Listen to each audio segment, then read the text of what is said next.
नमस्कार दोस्तों, आपका स्वागत है आपके अपने YouTube channel Vidhi judicial academy में। मेरा नाम है Vijendra Verma and I am the director founder of the Vidhi judicial academy.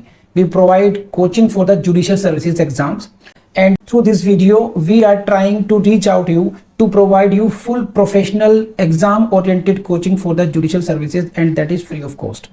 In classes में जो वीडियोस हम आपको प्रोवाइड करेंगे, we are going to provide you the entire foundation course including all the books, including all the details whether it is required for the prelims or mains or for the guidance for the interview.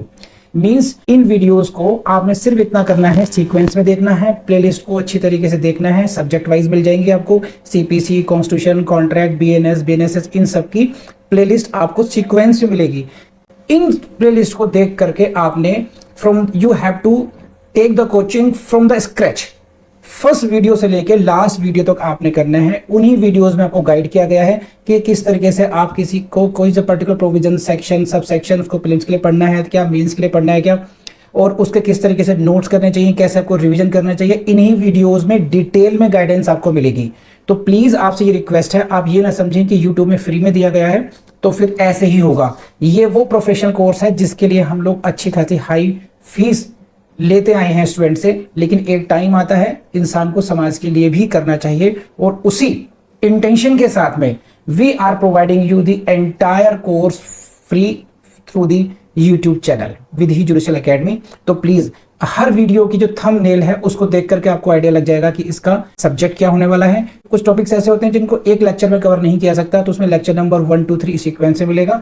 Please उस तरीके से देख लीजिएगा, और notes आपको updated मिलेंगे, उसके लिए कहीं जाने की जरूरत नहीं है। नोट्स का जो लिंक मिलेगा आपको डिस्क्रिप्शन बॉक्स में मिल जाएगा आपको। And thank you very much, wish you all the best. So this is the first class on the order 9, and therefore you must understand that what is the importance of the order 9. So write down, this order is very important for your prelims and also very important for your mains. and इसमें एक topic आता है x party degree. वो तो ऐसे समझो कि examiner के लिए इतने दिल के करीब है कि शायद उसका मन ही नहीं करता उसके बिना पेपर बनाए हुए। तो एक्स पार्टी डिग्री स्पेशली कहूंगा मैं, मेंस के लिए वेरी इंपॉर्टेंट है। टेक्निकल क्वेश्चंस हरियाणा में एंड दिल्ली में वो कहीं से ही बना देते हैं। So we are going to study this order very thoroughly. जहां जहां से प्रीलिम्स से क्वेश्चन बनते हैं और जहां जहां से मेंस से क्वेश्चन बनेंगे मैं आपको बताता रहूंगा इसमें। तो आई होप कि ये वाली बात आपने नोट कर ली होगी। You must have noted this, very important for your prelims and also very important for your mains examinations. And what is the way of reading this? What is the way? This is the order where, listen me very carefully, I did not tell you about this in order 8, but I am telling you about this order 9. You remember the number of rules as well. Here you should remember that this is rule 1, this is rule 2, this is rule 3, this is rule 5, like that. In the case of order 9 you may skip, you should remember the law, but order 9 it is very important that you should know the numbers of the rules as well. कि rule 1 says this, rule 2 says this, rule C says this, like this. तो ये again you should note down कि आपको इसकी precautions रखनी है। You should remember the rules as well. Number 4th बात, next point, आपको कैसे करना है तैयारी है। देखिए, first question in your prelims will come from the heading itself, and this is very easy question, but sometimes it becomes very difficult. First question that which order deals with the appearance of the parties and consequence of the non-appearance. And from here itself you can expect a question. Please write down a question in your prelims. What kind of questions can be? Order 9 deals with, please write down, order 9 deals with number 1, appearance of parties. Option B, appearance of parties and consequence of non-appearance. Option third A और बी, option fourth A and B both. This question is based only on the heading. Order 9 deals with what? Number 1, appearance of the parties. Number 2, appearance of parties and consequence of non-appearance. And then you have to select whether it is A or B or it is both. So please see the heading that this order 9 deals with appearance of the parties, number 1, and it deals with the consequence of non appearance. ये ध्यान रखना, दोनों ही बातें होनी चाहिए. appearance of the parties, it provides rules for the appearance, and if you don't appear it provides for the consequence of non appearance. कि अगर आप appear नहीं होंगे then what will be the follow up. And also again it deals with the consequence के बाद में how to undo the consequence. क्या मतलब है इस बात का, इसको पहले से समझते हैं हम लोग. This is the case versus P versus D, plaintiff versus defendant. In this order 9 that it says that on the date fixed you both of you should be present over there. Now rule is that you should be present on the day fixed, but somewhere plaintiff is not present. Somewhere there may be P1, P2, P3, there may be several plaintiffs, one is present, others are not present. And the same thing may be with the defendant as well. There may be single defendant, there may be D1, D2, D3 and so on. There may be different defendants as well. So there may be situation none of them is present. Some of the time only one is present. Some of time both are not present. दोनों ही parties present नहीं है, केवल कौन present है, आप, जज साहब. तो ऐसे कि उसमें व्हाट सीपीसी सेज कि कॉन्सिक्वेंस क्या होगा. कॉन्सिक्वेंस क्या देखेंगे आप, dismissal of suit in case of plaintiff and ex party in case of defendant. Suit dismissal हो गया. अब अगर आप प्लेंटिफ हैं तो आप रोएंगे, फिर आपके रोने का परिणाम क्या निकलेगा, उस जो डिसमिसल सूट हुआ उसको फिर अंडू कैसे करेंगे, उस डिसमिसल को सेट असाइड कैसे करेंगे, या what are the other remedies for you. तो बेसिकली देयर आर 3 थिंग्स. इसकी हेडिंग में 2 बातें बताई हैं, मैं उसमें ऐड कर रहा हूं appearance, consequence of non appearance, and ये जो कॉन्सिक्वेंस हुआ इसको अंडू कैसे किया जाएगा. कॉन्सिक्वेंस क्या बताया, डिसमिसल ऑफ द सूट हो सकता है, तो डिसमिसल को सेट असाइड कैसे करा जाए.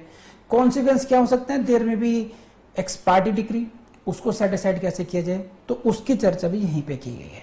तो आई बिलीव कि इस इंट्रोडक्शन में ऑर्डर 9 की आपने सारी बातें नोट कर ली होंगी. Number 1 importance prelims and mains. Number 2 the question from the heading itself.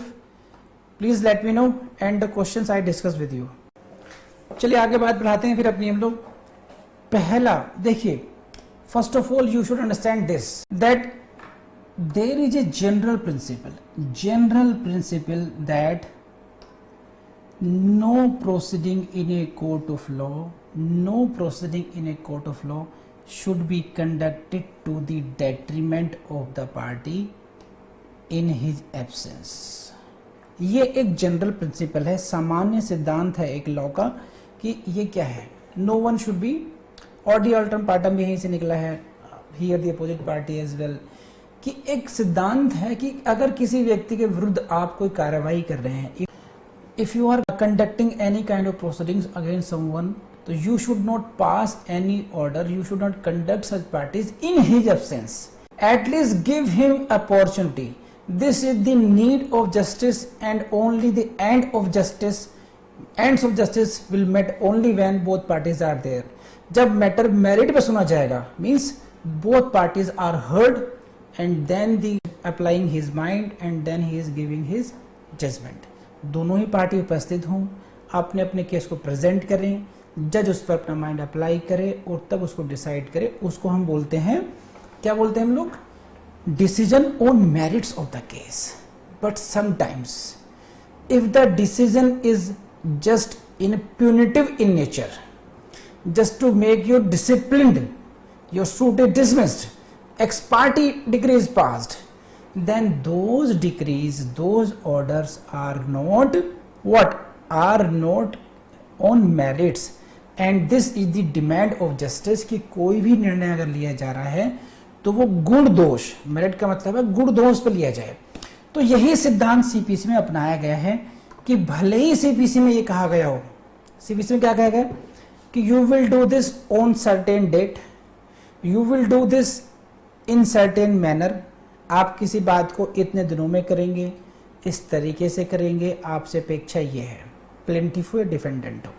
उसके बाद में क्या कहेंगे, अगर देखो तुमने ऐसा नहीं किया तो तुम्हारे साथ ऐसा ऐसा होगा, ठीक, और अगर तुम्हारे साथ ऐसा ऐसा ऐसा हो गया फिर भी तुम इसको अंडू करने के लिए कोर्ट को सेटिस्फाइड कर कर दिस उस एडवर्स ऑर्डर को नेगेट करवा सकते हो. तो सीपीसी आपको एम्पल अपॉर्चुनिटी हर जगह देगी और आपने वही अपॉर्चुनिटीज पकड़नी है. कैसे पकड़नी है कि ये 3 स्टेप्स है इसमें. नंबर 1 अपीयरेंस होनी थी, नंबर 2 कॉन्सिक्वेंस, एंड नंबर 3 उस कॉन्सिक्वेंस को अंडू कैसे करना है. तो ये तरीका बताया मैंने आपको ऑर्डर 9 को पढ़ने का, समझने का, टेक्निकली कैसे याद रखना है इसको, इन 3 स्टेप्स में करना है. आप कैसे कर सकते हैं इसको अपने घर पर, आप नोट्स बनाइए, मैंने बनाए थे. ये हुआ रूल अपीयरेंस का, एक रूल अपीयरेंस का, फिर हुआ कॉन्सिक्वेंस, और फिर कॉन्सिक्वेंस को अंडू करने का. तो if you have the tabular notes then you can win the race very easily. तो ये बात समझे आप लोग, कैसे नोट्स बनाने हैं आप लोगों ने इसमें. And with these words I start the order 9. First rule, this is the first rule. This is the first rule and please read the correct language. On the day fixed in the summons. कहाँ पर date fixed है, date is fixed in the summons. On the day fixed in the summons for the defendant to appear and answer. The parties shall be in attendance at the courthouse either in person or by their respective pleaders. उपस्थित होनी चाहिए. And this is the general mandate of rule 1. क्या कहता है, देखिए इसमें आपको exact language रटने की कहीं कोई जरूरत नहीं है. You need not to cram the exact language, you understand it and then you express yourself in your words. Say there is a case, there is a case between plaintiff and the defendant. Plaintiff has instituted the suit and then court issued summons for the defendant. Defendant के लिए summons issue हो गए हैं and defendant was asked to reply to the plaint. Defendant को क्या कहा गया कि this is the plaint against you, this is the case against you, now you need to reply, you need to file your WS, written statement as per order 8. ठीक है, वो सारे rules apply हो जाएंगे. तो अब ये कह रहे हैं कि उस सम्मन में जो डेट फिक्स होगी, on the day fix in the summons for the defendant to appear, जिस डेट को डिफेंडेंट से कहा गया है कि तुम्हें अपीयर होना है और प्लेंट का या केस का आंसर करना है, उस डेट पर ऐसा नहीं है कि डिफेंडेंट को ही बुलाया गया है. ये ध्यान रखना. It is not only the defendant because they have use the words, please see again on the board that the parties shall be in attendance. The word is what, the parties. It is not only plaintiff for whom someone was issued. Please see this. Summons were issued for the defendant. He was supposed to appear. He was supposed to answer. Plaintiff को तो बुलाया ही नहीं था. किसको बुलाया था? Defendant साहब को बुलाया था. प्लेंटिफ कहेगा मुझे तो बुलाया नहीं है, I just instituted a suit. मैंने एक सूट फाइल किया, I have filed a suit, court summoned the defendant, why should I appear? Let him speak to the, I may go on and I may not go. But my dear plaintiff, as per rule 1 order 9, the parties shall be in attendance at the courthouse and you have the liberty, you may be present in person व्यक्तिगत रूप से or by their respective pleaders, you can send at least your advocate, your pleader. तो this is the first part of the rule 1. I believe कि आपको समझ में आया होगा. And the suit shall then be heard on that day unless hearing is adjourned to a future day fixed by the court.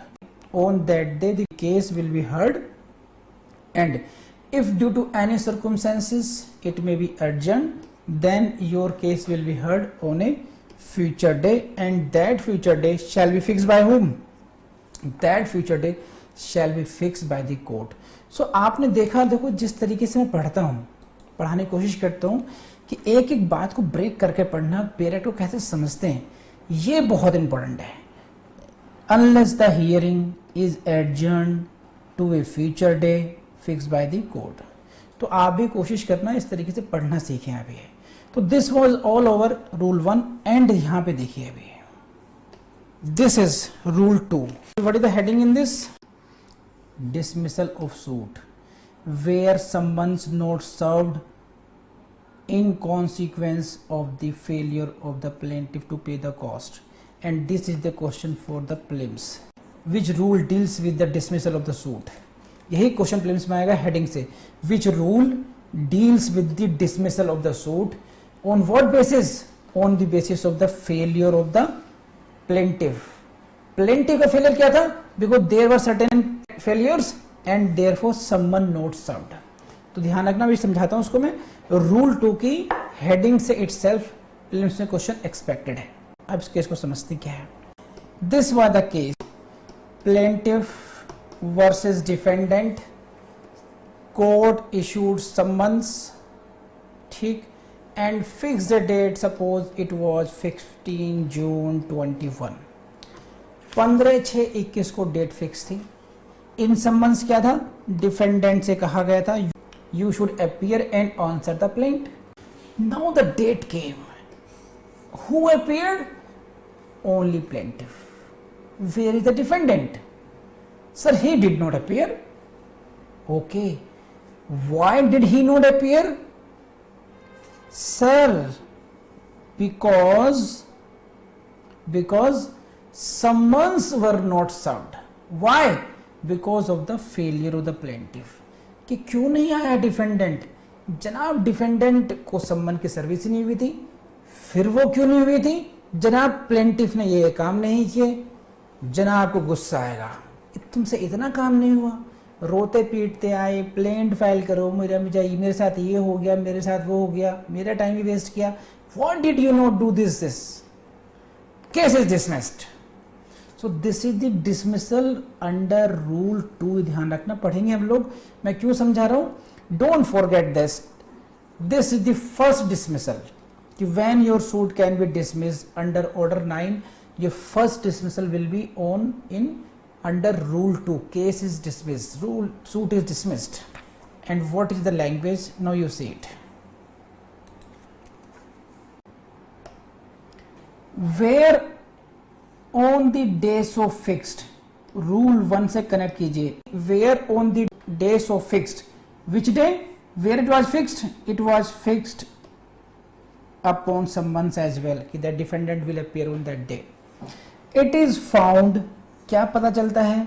That summons has not been served upon the defendant. Court came to know that how the defendant will come.